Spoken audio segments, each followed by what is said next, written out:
Happening today, hundreds of people will be gathering in Northampton to celebrate Polish heritage, and they'll be doing so through a series of events. Western Mass News reporter Matt Price is live in Northampton with more details. Good morning, Matt.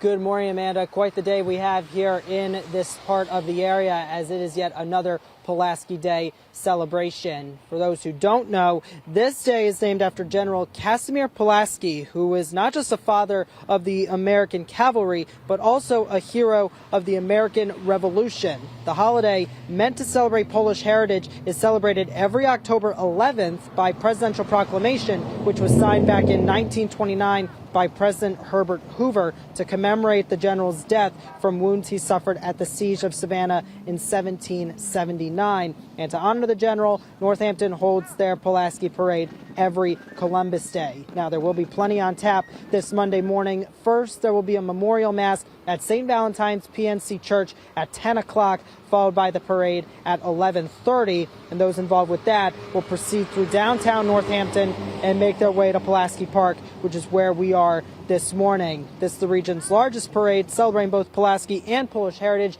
and we know hundreds are expected to attend. Reporting live from Pulaski Park here in downtown Northampton, Matt Price, Western Mass News. Matt,